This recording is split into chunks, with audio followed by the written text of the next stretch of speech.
The female CEO laughed at the single dad's radar tower, then federal agents showed up. Before we begin, imagine spending years building something everyone calls worthless, only to discover that it might save lives. If stories about resilience, second chances, and proving people wrong inspire you, make sure to like this video and subscribe to the channel. Today's story is one you'll remember long after it ends. The laughter started before Daniel Carter even reached the stage. It rolled through the crowded conference hall in soft waves, spreading from table to table like a rumor nobody could resist sharing. Daniel heard every second of it. He adjusted the collar of his faded blue shirt and kept walking. At 38 years old, Daniel looked older than his age. Years of raising his daughter alone, working multiple jobs, and spending countless nights on impossible projects had left their marks. His dark hair showed traces of gray. His hands were rough. His shoes had been repaired more times than he could remember. Yet his eyes still carried determination. The kind that refuses to disappear. The annual Innovation Summit was the biggest technology event in the state. Investors, engineers, entrepreneurs, and corporate executives filled the enormous ballroom. Most attendees wore expensive suits. Most arrived in luxury vehicles. Most belonged there. Daniel didn't. At least that's what everyone thought. As he approached the presentation area, his gaze briefly landed on the woman sitting near the front row. Victoria Reynolds. CEO of Reynolds Dynamics. Billionaire. Technology icon. Magazine cover regular. One of the most influential women in America. She sat confidently in a tailored black business suit, surrounded by executives and assistants. Victoria had built her reputation on recognizing valuable innovations before anyone else. People trusted her judgment. Which meant when she smiled dismissively at someone's idea, others usually followed. Daniel knew exactly who she was. He also knew she was one of the judges. That didn't bother him. Nothing could be harder than the last 10 years of his life. The moderator announced his name. Next presenter, Daniel Carter. Polite applause followed. Daniel stepped onto the stage. A large screen behind him displayed a simple image. A strange metal tower standing in an open field. Several audience members exchanged confused looks. Victoria leaned back in her chair. Amusement appeared on her face. Daniel took a breath. Then another. And began. My name is Daniel Carter. I'm a former weather systems technician and a single father. For the last 8 years, I've been developing a low-cost atmospheric monitoring system that can detect severe weather patterns earlier than conventional regional networks. Silence filled the room. Not because people were impressed. Because they were skeptical. The screen changed. Charts appeared. Graphs. Data points. Forecast comparisons. Daniel explained how his radar tower worked. How it gathered atmospheric information. How it used custom algorithms. How it could identify dangerous storm developments in rural regions often overlooked by larger systems. For several minutes he continued. The audience listened. Some seemed interested.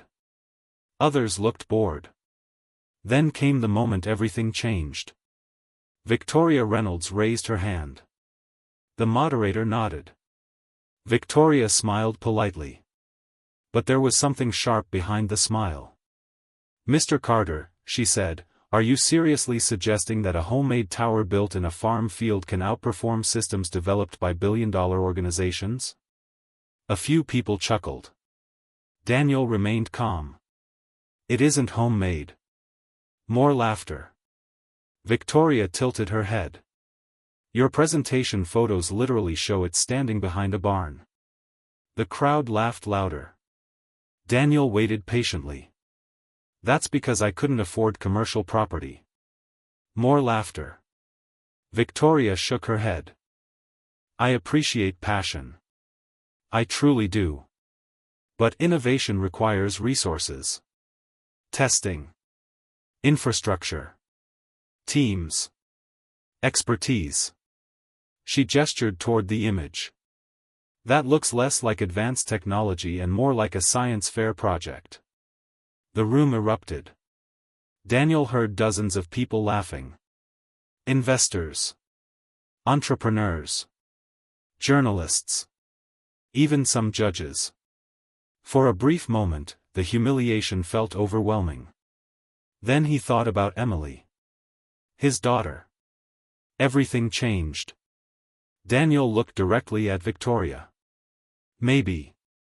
The room quieted slightly. But every data point in my presentation is real. Victoria smiled again. And independently verified? Daniel hesitated. The truth was complicated. He had submitted verification requests. Most organizations ignored him. Others never responded. He lacked connections. Money. Influence. The audience interpreted his hesitation as weakness. Victoria leaned back. I think that answers the question. More laughter followed.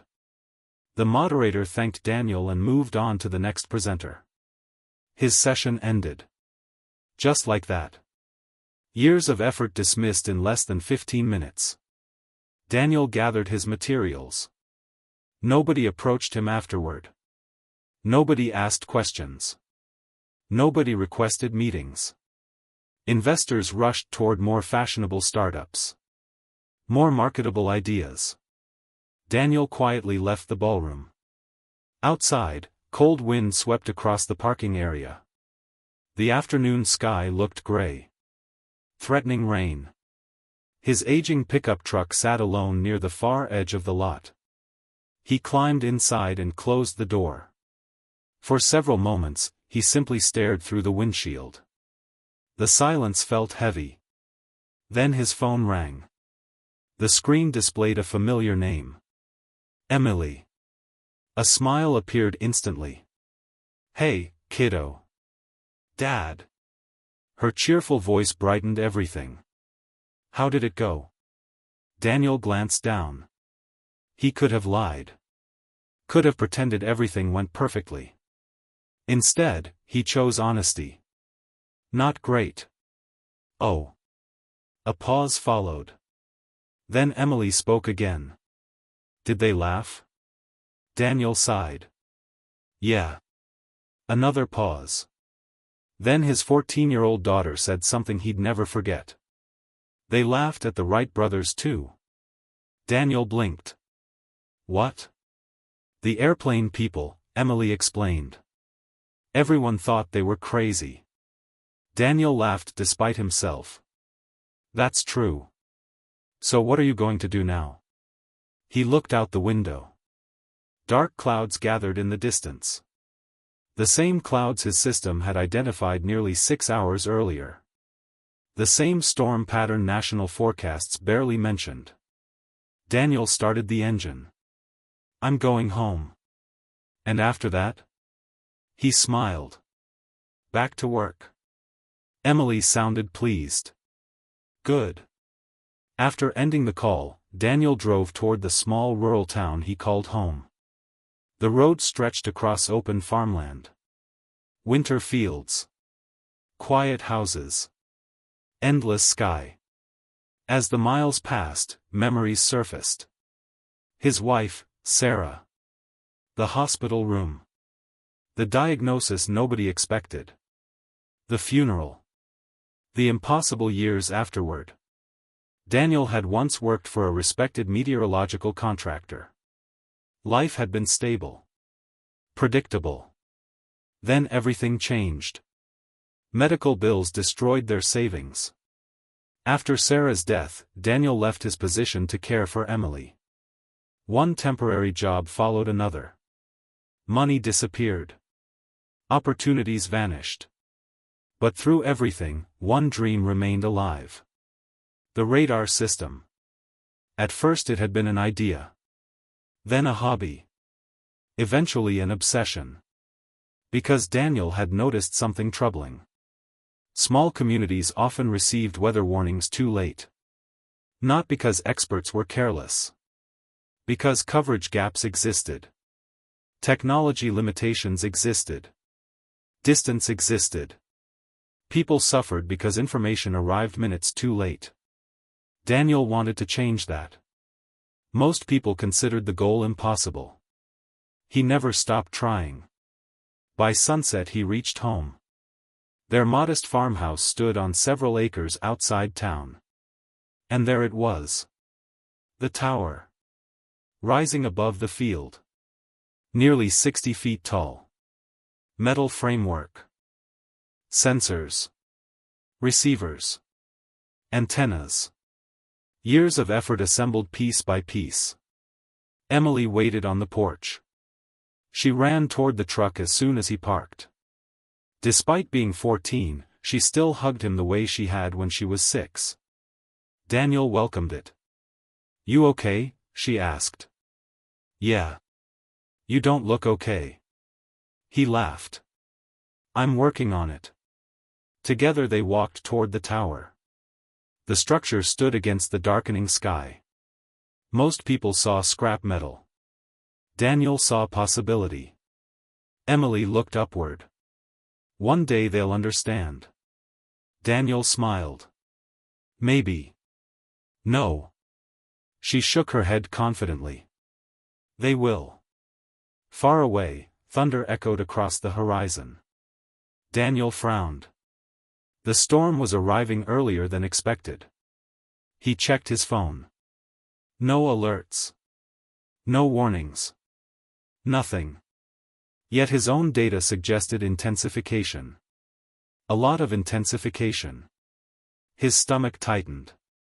Something wasn't right. He hurried inside and opened multiple weather feeds. Satellite images. Regional forecasts. Atmospheric readings. Everything looked inconsistent. The more he examined the information, the more concerned he became. Then his system generated a warning. An alert he'd designed himself. Red. Urgent. Rare. Daniel stared at the screen. His pulse accelerated. According to the tower's calculations, a rapidly developing supercell was forming less than 80 miles away. And it was heading towards several small towns. Including one with an elementary school hosting an evening community event. He checked the numbers again. Then again. The result remained unchanged. Emily noticed his expression. Dad? Daniel didn't answer immediately. He was already reaching for the phone. Because somewhere beyond the dark horizon, a dangerous storm was growing. And nobody seemed to know it yet. What Daniel didn't realize was that within the next 24 hours, federal agents would arrive at his property. Not to shut his project down. Not to mock him. But because the radar tower everyone laughed at had just detected something the nation's major systems had completely missed. And Victoria Reynolds was about to discover that dismissing a struggling single father would become the most expensive mistake of her career. To be continued.